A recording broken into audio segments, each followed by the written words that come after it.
Follow the money. That's what I always say. You always follow the money. Yeah. This is Follow the Money with Mitch Moss and Paulie Howard on VSiN.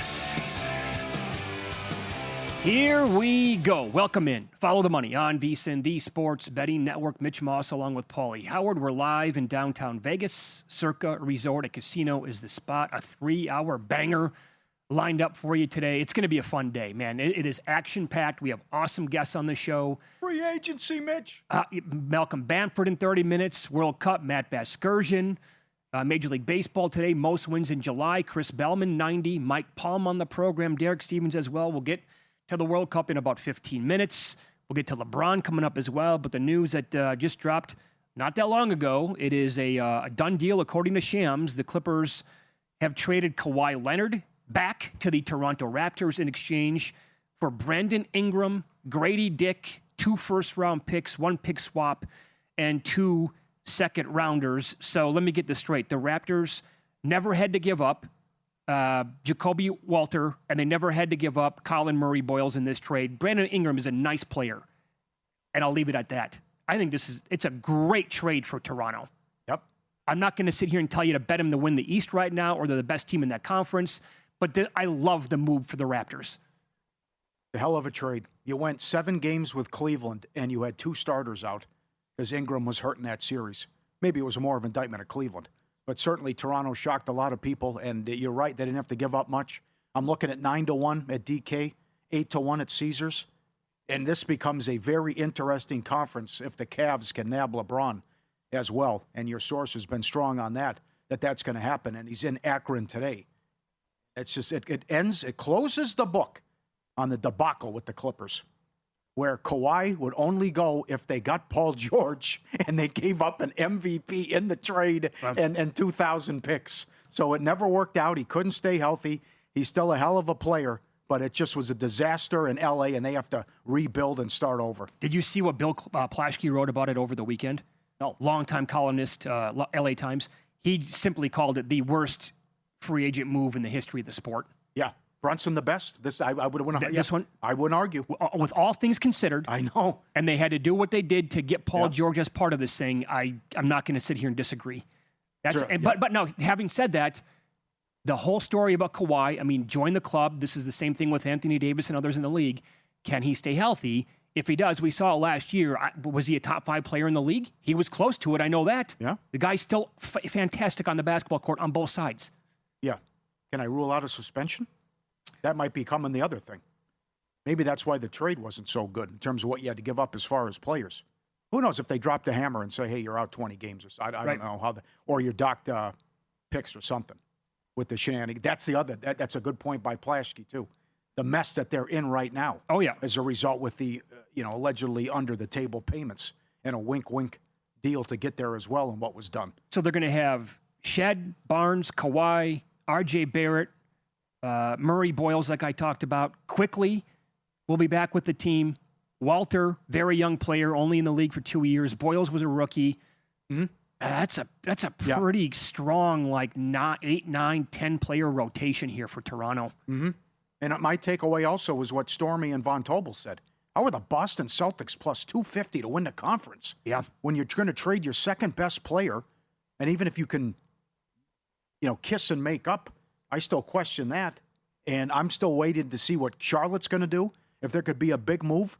The Atlanta Hawks had that great end to the regular season. Yeah, they can be players. And what they've done, yeah. So if Charlotte can do one more thing as well. But I would think now, LeBron, if he wants to, the best opportunity to win a championship, though, would try to get back to the East. Because I would get out of the West with OKC and San Antonio. Yeah, I agree with that. I mean, I do kind of like the idea of giving it a shot up in the Bay Area with Golden State and Curry. But his best play would be to go back to the Cavaliers. That would be the best play. And and then the announcement, this is my final year. That's it. Yeah. That's it. Or I'm now, whatever, 2-year contract, whatever it might be. I'm done after this. I'm not going to go. I'm not going to string you along. Yeah. I'm finishing my career right now. Mm-hmm. That's got to be the play. I don't know if it will be, but. Well, I thought it was very disappointing that they couldn't work this out, and he will not give the Lakers a discount and do them any favors. And this is about happiness. And also, I mean, who's got a better team, though, right now? Golden State or the Lakers? The Lakers do. Because after we got off the air, Windhorst said the Warriors told Butler, we're not trading you. That's right. Well, if they don't trade Butler, they can't get Anthony Davis. Yeah, they're not going to get AD then. Yeah. They could still sign, despite bringing back Porzingis yesterday, they can still make it work with LeBron and then keep Jimmy Butler. And the big if there is obviously he's coming back from a pretty serious injury. So I don't even know how many games Butler's going to be able to give you next year in the regular season. But unless Golden State's lying. Well, then he was upset about being the third option with the Lakers. What option would he be with Golden State with all those guys? I mean, he's going to. I don't know. I think this was handled poorly, both sides. So, well, yeah, I'd say long term in LA it was handled poorly by the Lakers, right? How so? How they just never really built the correct rosters around him. They did what he asked, though. Well, Westbrook was an unmitigated disaster. 100%. That was him. He wanted Westbrook. It was a horrible fit. Sure, I think that's part of the problem too. Is that how much power are you going to give LeBron to help build up the roster? I say the word help. It could be the exact opposite. Yeah. But put the roster together, and maybe they should have put their foot down with situations like that before and said, no, we're not going to bring Russell Westbrook in here. And oh, by the way, they never kept Caruso. How would that one look? Sure, for there were this some team? bad moves. They also had to give up a lot to get Anthony Davis because he wanted that too. Yeah, that's right. So they won a championship and it worked out. And I argue they would have gone back to back if he didn't get hurt against Phoenix. They were up 2-1 in that series, and then AD got hurt and was out for the year. But there's plenty of why'd you do this? What happened with Caruso? All the trade. The article last year done about the Buss family, where there were shots taken at LeBron as well, and they were sick of his act. They did do him a solid and drafted his kid. So I would say disappointing that he only won one title in 8 years. But you're also talking about he came from the JV. The bar was set high, but the West was stacked. They also went to a conference finals, lost to Denver. Joker was too good. Got eliminated in the first round. All the games were close, lost to Denver. But he had come off a stint in an unbelievable stretch where he made the finals 8 years in a row. So why the bar was set high, I was hoping he was going to retire there, but it wasn't meant to be. And we'll see the pieces, because right now it's bad. They're going to lose LeBron. They're going to lose Hachimura. They're going to lose Smart. And they're probably going to lose Kennard. Yeah, and they wanted him back, like you said. And he's like, nah, I don't think so. I'm not going to give you guys a break. Also, I did see a report today that the Heat would like to bring him back. Yeah, apparently he made up with Riley. Yeah. That's also, yeah. So the big move on Pauly Market and other stuff, he's minus 250 to go to Golden State. And then because last week when you were out, he was 75% to stay with the Lakers. Right. So now he's 48% to Golden State, 40% Cleveland. DK's got it up as well. I wouldn't rule out the Heat. Apparently, if he worked things out with Riley, that could be in play too. Yeah, Brian Windhorst has had a lot to say today and this week. You're going to hear a cut from him in a second on the Cavs are working on trades. Also, he said today that the Warriors are trying to make it happen with LeBron today. Let's get it done. We don't want to beat around the block. We want to get this done. So you're not going to go and possibly, he's like you said, he's back in Akron today. We don't want any funny business. You're not going to go back to Cleveland. You're not going to go to Miami. We want you to make this happen today. And this is on our buddy show, Tony Rizzo on ESPN Cleveland. A great soundbite here by Windy talking about how the Cavs are currently working on trades. They are working on trades. Yeah. I'm not going to tell you who they're working on because I can't deal with it in my life, Riz. Kobe Altman is not sitting there not doing anything. They've been involved with some players that have been traded. They haven't been able to execute anything. They're not trying nothing. I will tell you specifically, I think they're trying to find a way to trade Dennis Schroeder. If they could trade Dennis Schroeder, they could potentially have a better chance of holding on to Dean Wade. They've been looking for deals like that. They haven't been able to get it done. We'll wait and see. Got to tell you, I'm a big Brian Windhorst fan. I love him. Yeah. I think he's great this time of year. I can't deal with it in my life, so I'm not going to bring the players' names up. Excellent. Now, why would that be? Rizzo loved it. Rizzo was laughing too. So, but that I don't know if this Allen for LeBron thing can happen though either, which was floated out there. But the Lakers would love that. So They didn't beg him. They said, okay, fine. I don't think the Rich Paul comments helped about letting Reeves walk and how to build the roster. But an unfortunate ending here, I would say. And I would have a bad taste in my mouth if it's Golden State. I echo the sentiments of a lot of people. Because when you're talking about the GOAT discussion and jumping around, and not that he's cooked, he can still play. We saw that, how great he was against Houston. But, I don't want to see Patrick Ewing in Seattle That's just. I'm telling you right now, and I've said this now for 2 straight days, I will watch a lot of their games because I'm intrigued by it. But I do agree with a lot of people who basically use the word sad to describe the situation. Mm-hmm. If he goes to Golden State. Yeah. It kind of is. I'm not going to disagree with that. I'll watch. I'm not going to disagree. Mm-hmm. I mean, he's held in such high regard in Cleveland. That's why that should be the move. Go back there, be the hero again, retire as a Cav, and then just announce this is it. This is my last season. How about be a beautiful send-off? Yeah. How about LeBron goes back to Cleveland? They play the Knicks in the Eastern Conference Finals like they did this year. Yeah. How much juice would that have had if he was on the team this year? Yeah. Yeah. That's now we are teetering on MJ ratings anyway, and we saw that anyway with the Knicks involved against the Spurs in the finals. Yeah. Right. Also, Portland said they want to make this work with the current Drew Holiday, Damian Lillard, Scoot Henderson, Ja Morant, and Shaedon Sharpe. That also changed when we got off the air. They're out with Brown, and the market isn't there. And he went from 15-1, 12-1 to 3-1 to go to Denver at DraftKings. And Portland shot up, and they were the favorite plus 250. Bye-bye now. That's not going to happen. So are they going to go from wanting 4 first-round picks for Jaylen Brown to kind of being in the Bucks situation? Yes. Where they just... I love Brad Stevens. He screwed this up. You can't argue that. And I don't know how they bring him back. That would be difficult. I know. And Brown... might have to. And I'm talking on behalf of Brown here. It seems like he doesn't want it at all. I don't think you can put the toothpaste back in it. I think it's over. Yeah. It's been too tough now. World Cup betting is up next. I still can't believe Germany allowed him to do this with their World Cup lives on the line. Great action earlier today and 2 more games to bet on tonight. It's Follow the Money on VSiN, the Sports Betting Network.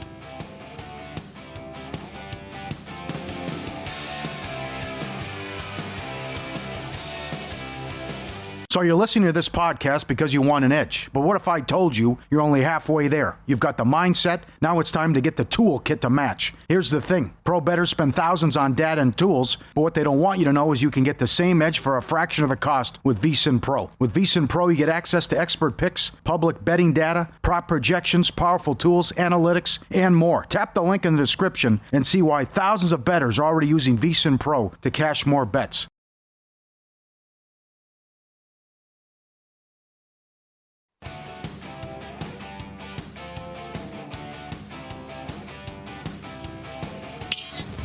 This is Follow the Money on VSiN. The latest edition of Pod to the Futures is out with Jonathan Von Tobel and myself. We did record it last night. It dropped earlier today, and we talked about, now it's official, but we did talk about it for those who listened earlier today on the podcast that there was still value, I think, on betting Kawhi to go to Toronto. That's going to come in. How would you bet LeBron right now? I'm looking at 45% Golden State, 39% Cleveland, 12% Miami. Updated numbers. I think it's going to be Cleveland. I think the Golden State thing won't happen. That's how I would do it. And maybe beat some money on Miami. Yeah, those are long odds that right report. now. Right. The Jaylen Brown thing is nuts. That Kelce stays with Boston as the favorite. The second choice, Clippers. Yeah. Clippers don't plan to pursue him. Portland out. He's running out of teams. Who's going to go after him now? Is it really going to come down to like Denver and Charlotte? I think Atlanta can make a run for him if they really wanted him. Makes sense from there. I don't hate that. Yeah. I do love the Hauser and Brown for Murray and Johnson trade for both sides. I hope that happens. You know who else could make it happen? It would be they're not going to go anywhere, but Memphis would make sense to do it as well. Because now they have a ton of picks. And I think if they really wanted to play ball here with the Celtics, Memphis could be the next landing spot for that guy. Yeah. This is incredible. How this has changed. And you are this close to getting a 2-time MVP and a champion in Giannis. You won't throw a guy into the trade who averages 4 a game. The Bobby Marks comments, Jaylen losing his mind on social media. Listen to this. This is Shams earlier today about how the value has plummeted and Boston doesn't know what they can get for him now. Yeah, when you look at the value of a Jaylen Brown, and you're the Celtics, you, of course, want a premium for a player like that. And, when you go out and you offer Jaylen Brown and 2 unprotected first-round picks for Giannis Antetokounmpo, you're looking at someone that you've deemed better than Giannis. So if you can't get that player, then you go out in the marketplace and you want a premium package of draft assets. And I've I've been told they've asked multiple teams for up to 4 first-round picks, in some cases even more than that. And that valuation, I've gone through team after team after team around the league. I know my colleagues Bobby Marks, Brian Winters have done the same thing. I can't find a team right now that is willing at this moment to give up that amount of draft capital. So then it just becomes, are Brad Stevens and that front office fine trading away Jaylen Brown for, potentially less than that? Potentially, I had one GM said 40 cents on the dollar.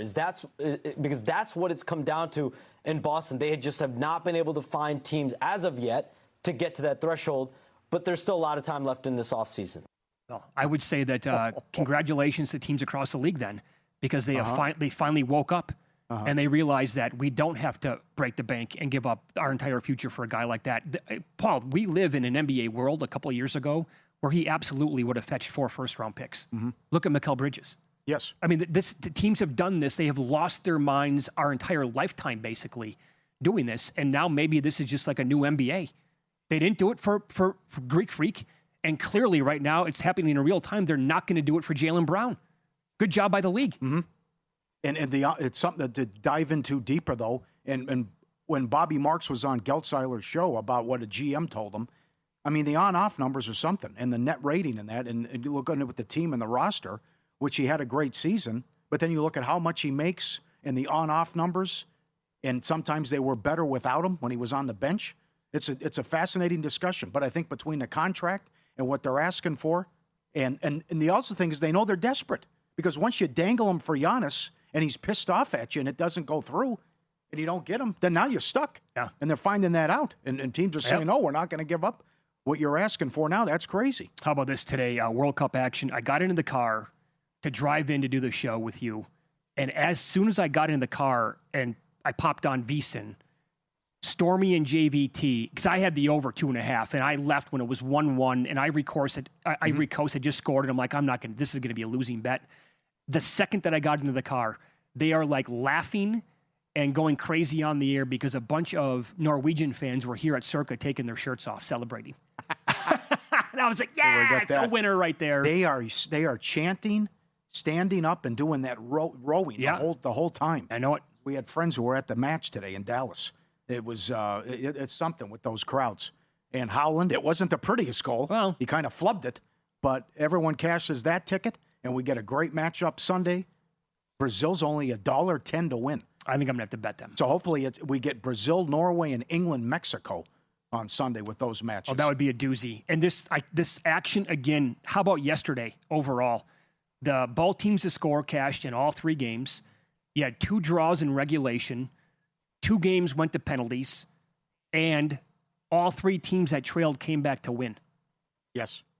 That's, again, about as good as it gets for one day of action. Why are these guys missing the goal on penalties? And they're not even really that close. What's the problem? Why did Jonathan Tah, why was he one of the guys who got it in the shootout?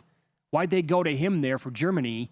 Do you realize this? He had never taken a penalty kick in his life, and he's a defender? Not one. And people have been making fun of him now for 24 hours, basically laughing at how he whiffed on the penalty kick. Feel bad for the close. kid. Right. No, it wasn't even close. You got to make him make a save. You can't bail him out. How many guys have missed the goal here so far? Oh, yeah. Come on. Yep. It's ridiculous. Either they get woodwork or how about the poor keeper, though, for the Netherlands? That was sick. He stopped. He's got it. Yeah. Oh. He kicks it in. And that match was as good as advertised, man. Yep. I know we disagree. I hate the VAR, and I thought it was a Oscar job by the Paraguay keeper, but Germany thought they had the lead. Yeah. They overturn it. They can't win it. First time ever they lose a World Cup match on penalties. Yeah. They were so good. And there was also one guy who didn't want to go in and take the shot. So I know there's that debate and the controversy, discussion about pressure, and a lot of guys can't handle it. And you saw it in these 2 penalties. That some of these weren't even close how bad they were. By the way, I don't think I'm ever going to go high on a PK. I don't think I'm going to. I think I'm going to try to go low. I'm either going low left or low right, low in the middle every single time. Have you noticed they never stand in the middle? Ever. They either go left or right. The Yes. guy won't just stand in the middle. I bet you could go 90% if you just kick it right down the center. Sure. All these guys know stutter stepping. Yes. And like, okay, am I going to go left? Am I going to go right? I don't know. How about you just go and blast it right down the middle? The keeper. I would take my chances. The keeper's diving left or right. And oh, by the way, how about the Morocco keeper last night? With the paw? Oh my God, that was incredible. Yep. I couldn't believe that actually happened. How we saw it, right. He didn't dive. He just moved to his right, and he puts the hand up, and no problem. That the guy thought he could top shelf it. Yeah. Phenomenal. And we could have had 4 of these already. So right. This is unique where it's penalties, extra time, all this, and the grading and how there's some big tickets came in there too. Morocco to win on penalties was 8-1. As I mentioned yesterday, as soon as the match starts, Caesars has markets in play on all this stuff. Sure. To win in penalties, to win in extra time, all of it. France, Sweden coming up in about 38 minutes. I love in soccer how they get it going all the time. It's going to be a 5 o'clock start. Damn right. They're going to start it.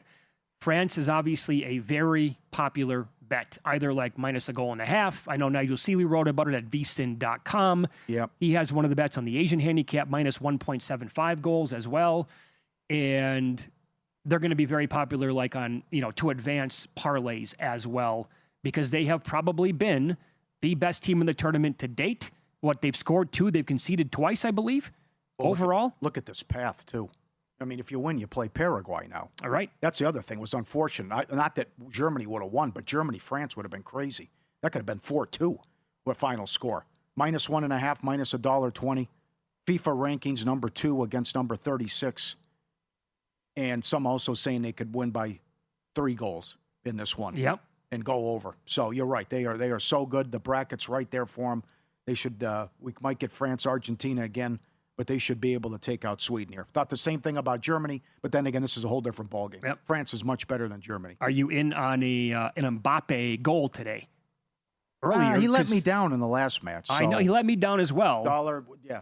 But I'll tell you this. $1.20, is it? The people who went back to the well today with a parlay, including him, Holland, and maybe some others a little bit later on. Yes. Like tomorrow's matches. Good start today by getting that one late by Holland. Yes. So maybe those big parlays are going to be live again. I would expect fireworks in this one, and I would expect not much to happen in the late game. 2 under -140. Meat man, no goal score. And I think this could go to penalties as well. I was going to say, how about we make a bet Mexico. on this one to go to penalties? Yes. It's you can find plus 650 out there in Mexico to win on penalties. And you can bet all that stuff, too, to win on penalties, extra time, all of it. Do you know the number by chance of the match just to go to penalty kicks? I can find that. Okay. Is that typically a pretty decent number? Usually, yeah, but not in this match. It's not going to be a huge number in this match for sure. I mean, the goal score was only 5-1 or in that neighborhood. Yeah. I tailed him on that. I'm hoping for 0-0 or in my case, 8-1 Mexico. He just found 950 Ecuador, specifically betting those teams to win via penalties. Okay. Yep. That's good. 0-0 here is 7-1. But again, Meatman's right. Don't bet that. Bet no goal score. Yep. Own goal, you cash. Malcolm Bamford on the program coming up next, part of the Sports Gambling Podcast. He will come equipped with best bets in the World Cup. He has 2 best bets for each match coming up tonight. Find out who he likes next.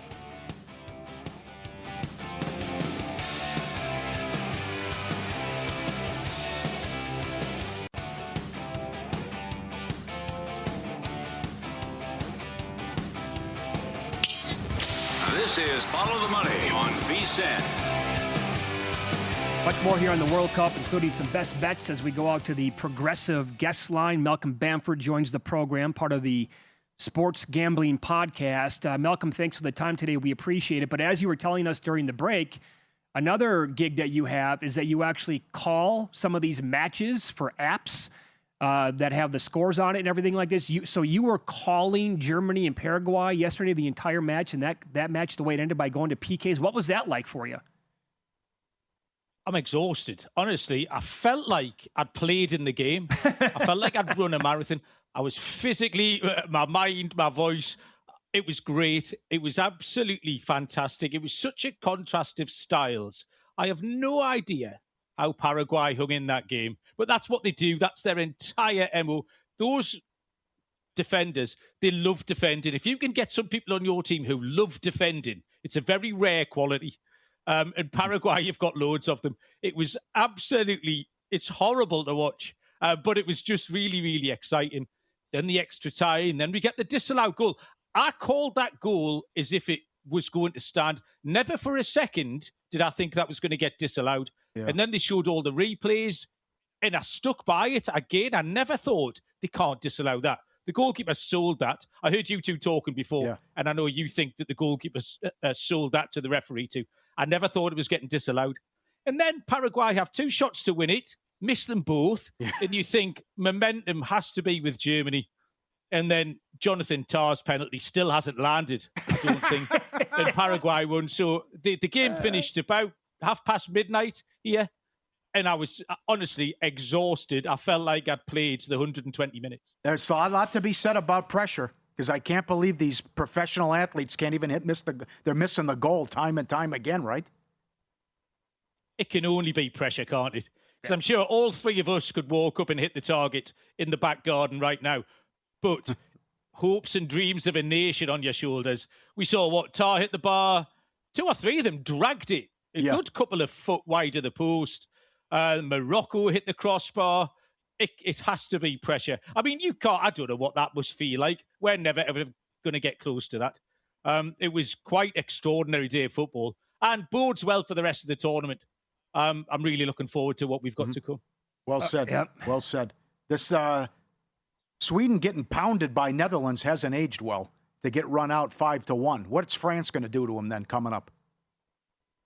This, as a gambler, doing what we're talking about now, this could not be a better matchup, could it?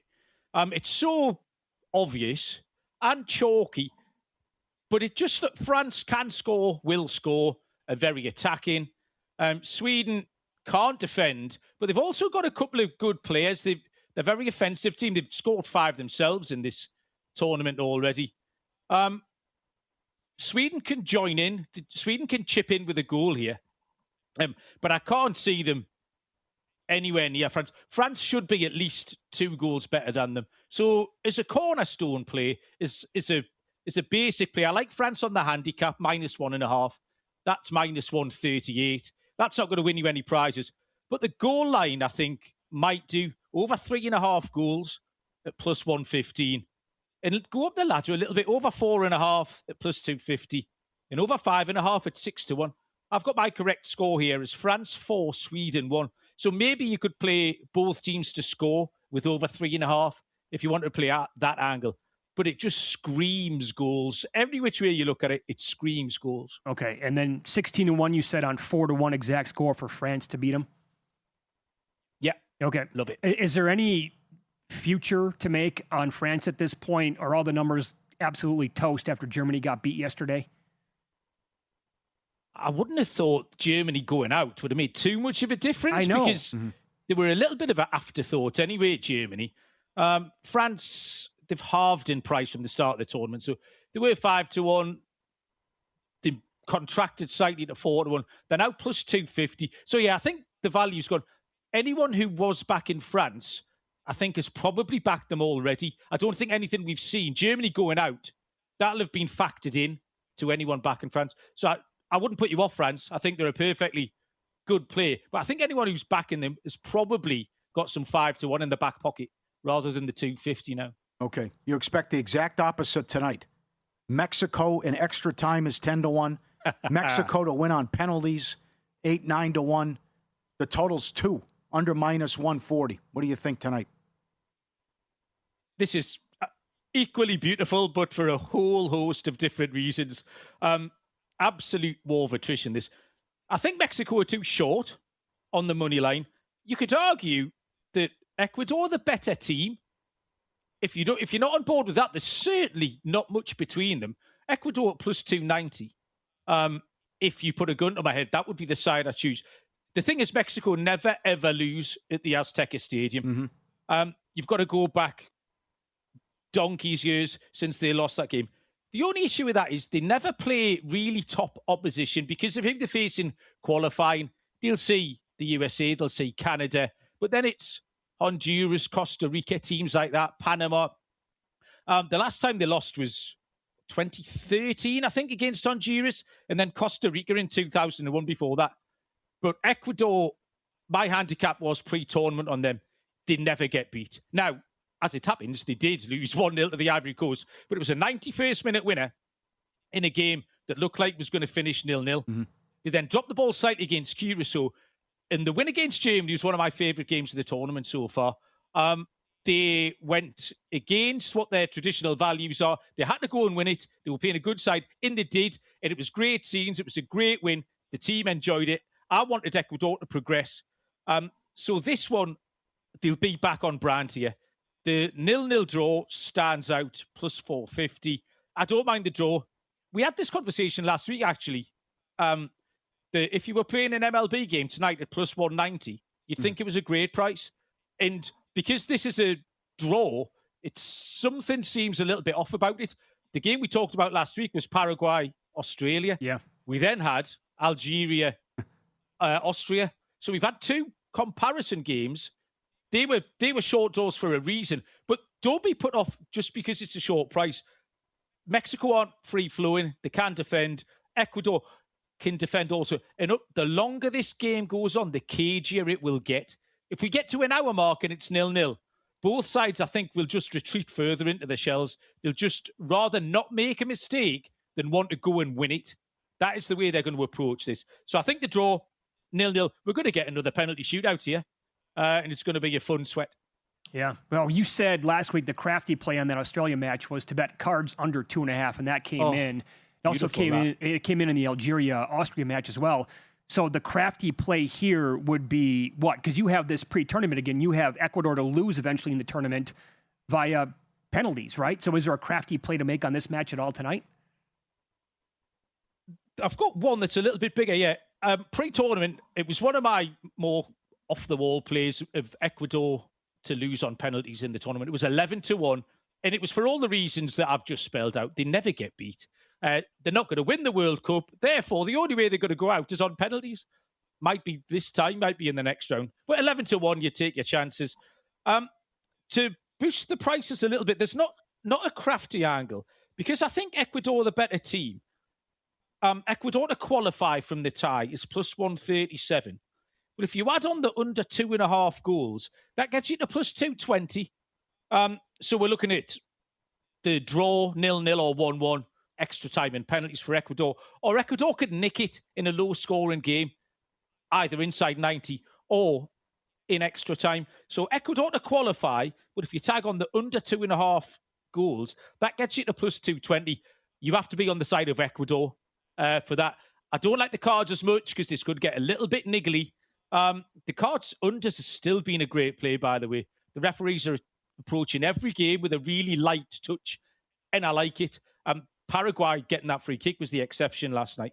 But yeah, I'll lean Ecuador in this one. It's not going to be a shootout, so you can put them together. Very good.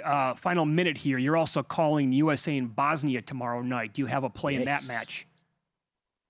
I've got a play. It's fine. The play is Bosnia on the handicap, but it does mean that America can win. So don't worry. I'm not going against the States completely. USA price is a little bit mad at minus 277. Only 10 days ago, they played Paraguay. They were minus 105 in a very similar game. The prices have moved a little bit too much. The fact that Bosnia is such a big price means we can play Bosnia at plus 1.5 at minus 133. The USA can win by 1 goal, and we'll still cash that bet on Bosnia. You have to go back 18 games before Switzerland beat them in this tournament when they had a red card. You have to go back 18 games to find a game that Bosnia lost by more than 1 goal. Ooh. So USA can beat them by 1. We'll cash that Bosnia plus 1.5 at minus 133. Very good. It's all about cashing tickets. So that would be a great scenario for sure. Malcolm, you're awesome. Thanks for the time, and I hope you crush it tonight and tomorrow. We appreciate it. Cheers, boys. Thank you. Back at you. Welcome back for part of the Sports Gambling Podcast. Win some, lose some coming up next. And more on the France-Sweden game starting at the top of the hour here on Follow the Money. It's VSiN, the Sports Betting Network.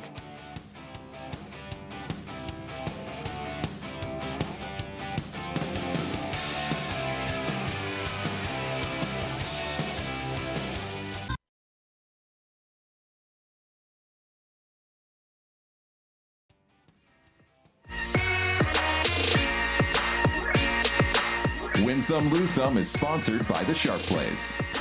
Were you a winner last night? Wow, winning. Or was it a rough one? Well, they can't all be winners, can they? Loser! You're a loser! Paulie Howard recaps the night in sports betting in Win Some, Lose Some. Just completed. Norway wins 2-1. Exact score 8-1. BTTS cashed again. They take on Brazil on Sunday. You are now up 48 units the last 10 days if you bet a team to come from behind and win. What was that parlay yesterday? Well, it only hit one because it's got to be in 90 minutes. But because they don't count extra time in penalties with the Morocco. But that was that'd have been incredible because it happened twice in one day last week. Germany, Paraguay. Are you sure, like Circa, that's not part of the fine print at Circa? It's got to be in 90 minutes. They have to be in 90 minutes? It's in the fine print. Yeah. Okay. Yep. Germany, Paraguay to advance plus 480 to win on penalties 19-1, draw 4-1, 1-1, 9-1. Morocco, Netherlands 1-1, 6-1, draw plus 220, BTTS minus 120, Morocco to win on penalty kicks 8-1. MLB most runs Pirates 20-1. They erupted against the Phillies. Subscribe, be part of the team. VSiN.com, our radio and podcast friends. You always want to see these tweets and videos. At Paulie Does Vegas on Instagram. Send them in. We'll put you on the air. It's that easy. Earlier today, Harry Reid International Airport down the street. Anthony won $3.3 million. A $10 bet on Wheel of Fortune. His flight was delayed.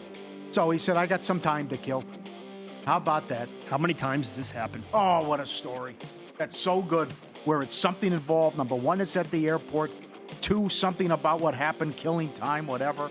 And I'm just going to sit down and bam, $3.3 million. Like the kid from Atlanta last week at the Westgate who sits down and puts $20 in and wins $10.8 million on Megabucks. I was on it. Really? Yes. Oh, Jesus. Yes. What a $20. run here.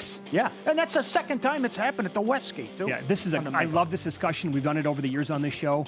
So what do you do in Anthony's position here? Your flight's delayed. I don't leave. There's no chance I leave. You don't leave. No. And I hope to God, like your work, whatever you got to do, whatever that is, What? they're going to understand. You also, Take the week. Yeah, that was great. Yeah, the guy was pissed at the ex when she called out. I mean, come on. Oh, no notice. Come on. Just won $17 million. Are you nuts? You take the lump sum.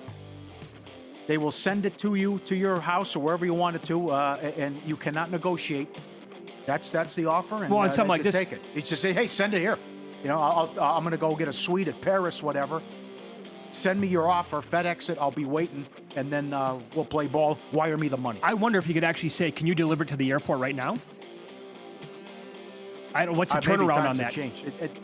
It took about a week for them to send it to the house with the lump sum offer. Oh, it did? Okay, all right. Comes in a certified letter, and you can't negotiate it. It's a take it or leave it offer. That's what you do. Good for you, my friend. Yep. Bed Wars Part 2. Bed Wars again? This with the dogs coming in? No. Can we figure it out? I mean, you can only get one guy on there comfortably. And Oh, you have three. How does he fit on there? Howland, give me some room. Come on.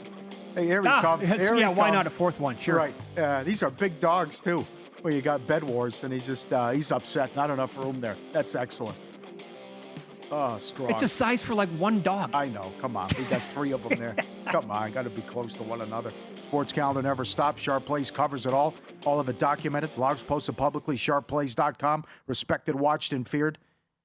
The AI plays. The Robin Hood plays as well. Get the Telegram. When they move, the books take notice. Trusted insider intel. Start winning with them. Support them. Jeff's been with us since day one. SharpPlays.com. Win now. This is a very cool message from shout out to Curtis, now formerly of the beautiful looking property called the St. Regis in Longboat Key, Florida, which is about 10 minutes out of Sarasota. Tried to make it there with my wife. Could not get the job done this past summer, or this past winter, I should say, when we went to the Bahamas. No longer there. He was there for a long time. He evidently VSiN, followed the money, who can't get our mail there because he and his other buddies who work at the property are on it all day long. He drives VIPs around to the property and everything in like luxury cars. Congrats, by the way. He's going to be moving to the Four Seasons in Nashville. Very cool. He said, played 9 years pro soccer. Yes. As a forward, I took PKs my entire life. Hit me. I missed one time. The only one I ever missed, which was saved by the keeper, I tried to place it. All the other PKs, I never looked at the keeper. The whistle blew, I ran directly to the ball and hit it as hard as I possibly could and made sure I hit the target. If anything, even if the keeper gets a hand on it, it still has the power to deflect in. That's true. You never miss that way, ever. These guys overthink it. Yes. I hate the stutter steps. I can't stand it. The The pitter-patter. pitter-patter. Yeah, knock it off. I don't like it. You got to be more decisive going up there and just driving the ball through. Don't bail them out. Can't miss the goal. As we saw yesterday, to Curtis's point, again, great job by the Netherlands keeper. He read it perfectly. He got it, and then it spun out because it's coming so fast, and it deflects back in. His reaction, the guy wanted to throw up. He was so sick. I know. That's something to monitor and track, though, too. Because guys rarely go right down the middle. The guy's either going to go right or left. He's not just going to stand there. Right. So we mentioned this earlier, coming up top of the hour at about 9 minutes. France scored 10 goals so far. They've only conceded 2. That was in group play. The thing about Sweden is 5-1 winners over Tunisia, and then they got absolutely spanked 5-1 by the Netherlands. Yeah, yes, they did. So, I mean, if they're going to give up that much and get routed by the Netherlands, very good, obviously. We saw it again last night. Unfortunate losers there to go out like that. But France is probably the best team in the tournament. How do they contain Mbappe and company? They won't. I just don't think they can. No. Maybe they get a goal if you want to play the BTTS, but the only thing that slowed down France was the weather in Philly. Other than that, they've been a machine. That's good call. And a lot of firepower, which we'll see the opposite in the Mexico match. I know you love Ochoa, and that could be a big key for Mexico with their keeper, who's tough, and if it goes to penalties. Right. And that's how we ran down those prices, too, to win in penalties and also in extra time. But what's that crowd going to be like tonight? Yeah. They haven't allowed a goal in the whole tournament. No, they've been phenomenal. And they're number 2 in expected goals allowed, too, right behind Spain. I do have that ticket on Ecuador to win the whole thing when we were on the air last week, and they eventually beat Germany, and they were 500-1. I would like to see them advance here tonight. I'm not going to do anything about it yet at this point. I can. It's still like a 5-team parlay they got to hit. Well, it's a great matchup and a good bracket, too. Mexico-England would be great on Sunday. Does England win to 0 tomorrow? So Nigel likes at vsin.com. Yes, that's popular as well. $20, $30 neighborhood? I don't expect a blowout, though. I'm with you. Because Congo has been impressive. And England, I can't get that Ghana game out of my head. No, I don't blame you. They almost lost that match. And then they played with their food for much of the Panama game as well. Mm-hmm. So they'll probably, the dam will eventually break. But I don't think they blow them out. And that's, $350 to win in regulation and in 90 minutes, rather. $1,100 to qualify now. Congo 6-1. For those of you just tuning in, we had Malcolm Bamford on, previous segment, Sports Gambling Podcast. Loved listening to him talk about soccer. His recommendation tomorrow night is Bosnia plus the 1.5. Do you want to put yourself through that? Where you got to try to thread the needle, as we're all rooting for USA to go as far as possible in this tournament. Yeah. And for them to win the match by 1 goal. Well, how good does the Paraguay win look to start things? I agree. That was awesome. I mean, we steamrolled them to start. And I'm really not going to – I don't take much out of that loss to Turkey, eh? No, right. I don't either. I can't. I don't know how – some people, I think, overreacted to that. I love what we've done offensively. Yeah, for sure. Now, we've also got the benefit of scoring all 3 games in the first 10 minutes. And it's getting 2 own goals to start as well. So it's been awesome to play with the lead. But we are getting carried away here. I mentioned this when it opened. It was $1.50 at DraftKings. That's what they opened at. And then they were $4 to qualify. It's almost doubled now. Yeah. I'm not laying it. There's no way. $7.50 to qualify? I think we win, but it's it's just everyone betting USA, and it's outrageous now. Yeah. I mean, it was $1.50. It sat there for a while. And now that's doubled in 2 at price. I think we are to win in 90 minutes. Yeah, to Malcolm's point, by the way, betting Bosnia, just in case something happens in USA, it's a little squirrely for them, and it's not going than to have that in pocket. But also, if I lose the ticket, okay, I lose the ticket, and USA is going to march on. And I'm okay with that. I do think their next match against the Belgium-Senegal winner is much more difficult, as I pointed out yesterday, than had they gotten Egypt, for example. And I do not love my USA to lose in the quarters bet as much as I did last week. We had some bad luck over the weekend. Bracket, it's unfortunate. Yep. Well, who we play next if we... It's a busy card tonight in Major League Baseball. Matt Vasgersian will join us coming up and break it down like only he can here on Follow the Money. It's VSiN, the Sports Betting Network.